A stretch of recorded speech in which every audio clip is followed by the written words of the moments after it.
Welcome to today's video, a story that is emotional, powerful, and transformative. Together, we will present an entertaining moment when one person stood up, faced discrimination and prejudice, to change an entire community. This is not only a story of change, but also a lesson in resilience, empathy, and the power of small actions. Can a simple encounter, a handshake, change everything? Watch the video now to discover this shocking story and reflect on the power each of us has to make a difference. Ethan Hayes stepped out of his silver gray sedan, his eyes scanning the landscape of his new neighborhood. Neatly trimmed lawns and stately homes with elegant, classic designs lined both sides of the street, radiating an air of sophistication yet distant formality. A crisp autumn breeze brushed against his face, carrying with it both a sense of hope and a tinge of unease. The colonial house before him, 1842 Oak Lane, represented the dream he had spent his entire life chasing. But as he stood in front of it, Ethan couldn't shake the feeling that he was stepping into unfamiliar territory. As the only black man in a neighborhood of exclusively white residents, he knew his arrival wasn't just about moving into a new home. It was a challenge to the deeply rooted prejudices that lingered here. Opening the trunk and beginning to unload boxes, Ethan felt a prickling sensation, like a pair of eyes boring into him. Glancing toward a nearby window, he caught a fleeting glimpse of a curtain being quickly drawn shut. Someone had been watching him and retreated just as quickly. A familiar sensation washed over Ethan, as though he was being judged and measured. But he shook his head, resolute not to let their scrutiny rattle him. "I need to get this right. I need to show them I belong here," Ethan muttered to himself, cradling a box as he made his way toward the front door. But before he could even open it, an angry voice rang out from behind him. "What are you doing here?" Ethan turned around to face an older man, presumably his closest neighbor, if he had to guess. The man's face was flushed red with anger, his eyes blazing, and his finger pointed directly at Ethan, like an accusation. "I'm calling the police right now," the man shouted. "You don't belong in this neighborhood." Ethan's heart pounded in his chest, but he forced himself to remain calm. "Sir, perhaps there's been a misunderstanding," he said, his voice steady but cautious. As Ethan's words hung in the air, the sharp wail of a siren pierced the silence. The flashing blue and red lights of a police car illuminated the end of the street, casting an ominous glow over the scene. Ethan swallowed hard, standing tall as he braced himself for whatever was about to unfold. The police officers quickly stepped out of the patrol car, their sharp eyes scanning both Ethan and the neighbor. Ethan could feel the weight of their suspicious gazes, something all too familiar to him. But this time, it carried an extra burden, amplified by the authority they represented. The neighbor continued shouting, "He's up to something illegal. Check him out." Ethan clenched his fists tightly but maintained his composure. "Officers," he said in a steady, firm voice, "I'm the new owner of this house. Here are my keys and my paperwork." All eyes turned to him as Ethan reached into his jacket, pulling out a set of documents and a silver key. He extended them toward the officers. The silence was suffocating. One officer took the paperwork, inspecting it thoroughly before giving a nod. "Everything checks out.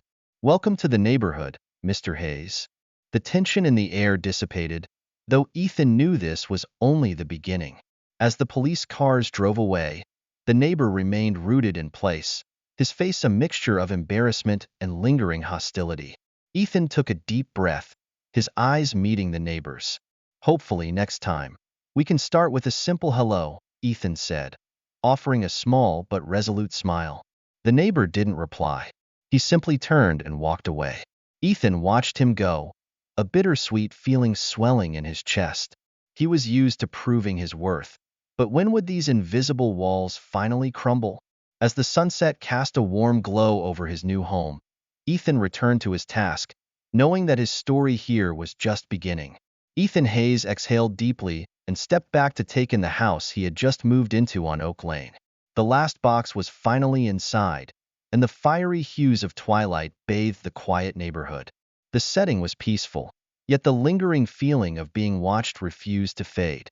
He sat on the steps of his front porch, his gaze drifting over the houses across the street. Gleaming glass windows, meticulously trimmed lawns, and soft, golden light spilling from behind curtains. This was Ethan's dream, a fresh start, a home he had worked tirelessly to earn. But deep down, Ethan knew that his presence here wasn't just a milestone in his own life. It was also a subtle shock to his new neighbors. Meanwhile, inside one of the homes across the street, Tom Wilson paced back and forth in his living room, a heavy weight settling on his chest. His eyes remained fixed on Ethan's new house, a storm of uneasy thoughts swirling in his mind. Tom couldn't pinpoint why he felt this way, but he knew something just didn't feel right. "Where's he from?" Tom muttered. "Why here on Oak Lane? This is a quiet neighborhood. There's no room for the unfamiliar." When the discomfort refused to fade, Tom picked up the phone. His initial hesitation quickly gave way to resolve. 911, what's your emergency?" came a polite voice on the other end. "Hi, I want to report a suspicious man. He's at the new house across from mine. I think he might be breaking in. Can you describe the person?" the dispatcher asked, their tone professional yet slightly curious. He's a black man. I've never seen him around here before. He's been carrying boxes into the house all afternoon. Something doesn't feel right," Tom stammered. "Did you witness any actual suspicious behavior? Was he trying to break in or causing a disturbance?" Tom hesitated, a wave of uncertainty washing over him as he realized he had nothing concrete to report. "Not exactly, but he doesn't belong here. This is our neighborhood, peaceful, and he doesn't fit." The dispatcher sighed softly, their tone growing firm. "Sir, we can't send officers based on assumptions. If you don't have a specific reason, I suggest you let it be. Someone's presence being different isn't a threat." Tom hung up, conflicted. He wasn't frustrated about being dismissed, but rather by the dispatcher's questions forcing him to confront his own thoughts. Was his unease truly about Ethan, or was it rooted in an invisible fear of change? Across the street, Ethan closed his front door, exhausted after a long day. He had no idea that his simple act of moving in had stirred an undercurrent of tension in this quiet neighborhood. But Ethan didn't mind. To him, this was the beginning of a new chapter, one where he'd prove that invisible barriers couldn't hold him back. Ethan Hayes gently placed the last box on the living room floor, the fiery hues of the setting sun filling the space. The flicker of flashing lights outside the window caught his attention. Peeking through the curtain, he saw a patrol car slowly pulling into the driveway across the street. Deep down, Ethan had anticipated this might happen, but the reality of it still weighed heavily. He took a deep breath, gripping the folder containing his documents, and stepped onto the front porch. His steady footsteps stopped at the top of the stairs as he stood tall, his gaze resolute yet tinged with disappointment.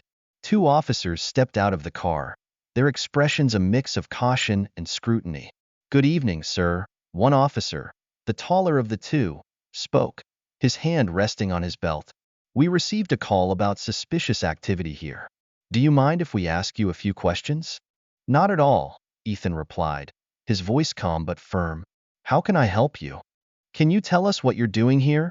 the shorter officer asked, narrowing his eyes at Ethan. A soft sigh escaped Ethan's lips. "I live here.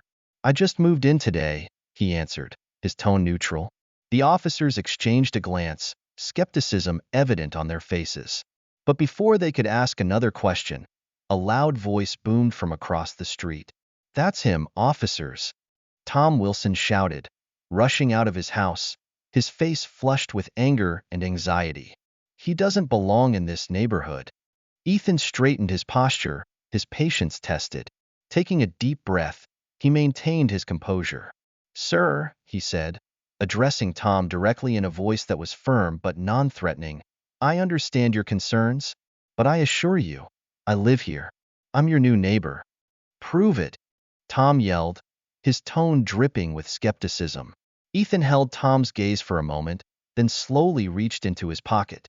He pulled out his wallet, removed his identification, and handed it to the taller officer. "I believe this will clear up any misunderstandings." The officer took the documents, his eyes widening as he read the information. He looked up at Ethan, then back down at the ID, reading it again as if to confirm. "You're Chief Hayes, he stammered. Ethan offered a small smile and nodded. That's correct. I'm the new chief of police for this district. I officially start next week, but I wanted to get settled first. Ethan's words hit like thunder in the stillness. The two officers immediately stood at attention, their expressions shifting from suspicion to shame. Tom Wilson stood speechless, his face drained of color, unable to find his voice. I'm so sorry, Chief, the shorter officer stammered, his voice trembling with confusion. We didn't know. Ethan shook his head, his tone calm yet unyielding. It's all right, but I think we all have something to learn from this. We need to treat each other with respect, no matter who we are or where we come from. His voice deepened, yet carried an echoing force. You were just doing your job, but I hope this serves as a reminder of how dangerous assumptions can be. Ethan's words seemed to stir the air itself.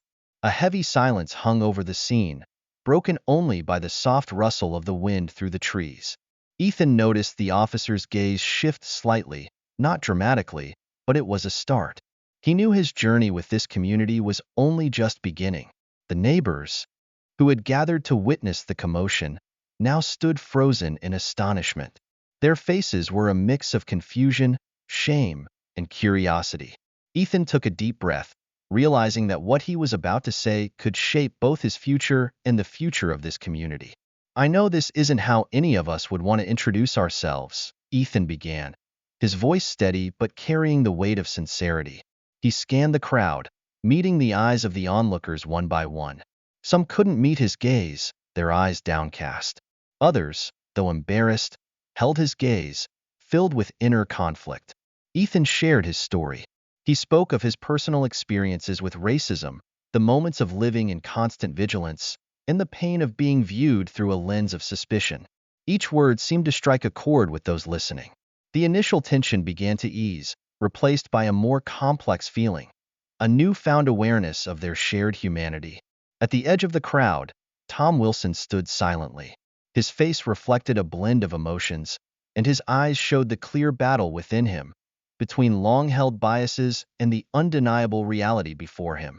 I'm here, Ethan continued, his gaze sweeping over the faces before him, to build a community where everyone feels safe and valued. But that takes effort from all of us. He shared his vision of open dialogue and empathy, of active community engagement and training to reduce biases. The neighbors responded in different ways. Some nodded in agreement, their faces softening, but others furrowed their brows, unable to hide their reluctance. Ethan understood. Change is never easy, he admitted, his voice laced with empathy, but it's necessary, and it starts with each of us. He turned to Tom. Mr. Wilson, Ethan said, extending his hand, I want you to be part of the solution. Your perspective is crucial in building a safer, more inclusive neighborhood. Tom hesitated, his gaze shifting between Ethan's outstretched hand and the hopeful faces of the neighbors. Time seemed to stand still. Finally, Tom stepped forward, his hand trembling but firmly grasping Ethan's. The handshake was brief, but powerful. A small step, yet a giant leap toward understanding. And right there, on Ethan's new porch, a spark of change flickered within the community. As the officers left, Tom stood motionless, his face full of confusion and regret. Ethan turned back toward his house. The weight he had felt earlier now replaced with determination. He knew life here wouldn't be easy, but he was ready to face whatever came, not just for himself, but to build a better community. Ethan felt the weight of the moment as the crowd began to disperse. Though the incident had passed, the ripples it created still echoed through the community. He understood that this event could mark the beginning of a profound change, but he also knew the road ahead would be full of challenges. The days and months to come would truly test them, as everyone would need to work together to turn this painful experience into an opportunity for growth and progress. As the dust from that fateful evening began to settle, Oak Lane began its transformation. Ethan Hayes officially taking the role of chief wasn't just an appointment. It was a catalyst, sparking conversations that many had previously avoided. The officers in the area were forced to confront their own unconscious biases. Some were open and welcomed change, while others hesitated, even resisted. Community meetings, once sparsely attended, now became vibrant. Residents from all walks of life came forward, sharing their concerns, anxieties, and hopes. Ethan watched these changes unfold with a sense of pride and caution. Every small victory, a genuine smile from a neighbor, fewer complaints about baseless grievances, reinforced his commitment to his mission. But Ethan knew there were still obstacles ahead. Old habits, long-held prejudices wouldn't disappear overnight, and not everyone welcomed change. Still, he poured his energy into initiatives that brought the community together, encouraging dialogue between officials and residents from all backgrounds. One significant breakthrough came when Tom Wilson, the one who had made the original call, agreed to join the community advisory board Ethan had set up. Though initially hesitant, Tom became more open through their conversations. The dialogues between them, though at times tense, were turning points, helping them understand each other's viewpoints and find common ground. On a peaceful evening, Ethan sat on the porch, the soft glow of streetlights illuminating the scene. He allowed himself a quiet moment, cautiously optimistic. Reflecting on the progress the community had made, no matter how small, he felt a strong belief that real change was beginning. Ethan stood up, his eyes filled with resolve. He was ready to face any challenge ahead, continue leading by example, and build a fairer community where everyone could feel safe and valued. To help stories like this spread further, join us. Be part of a movement that believes in empathy, justice, and the power of real stories. Subscribe to our channel so you never miss a story, and together, we'll turn each story into an inspiration for change. Thank you so much for your continued support of the channel. We truly appreciate each and every one of you. During the content creation process, there may have been some small mistakes, and we hope you'll kindly overlook them. Wishing everyone happiness, peace, and good health in life. Stay tuned for more.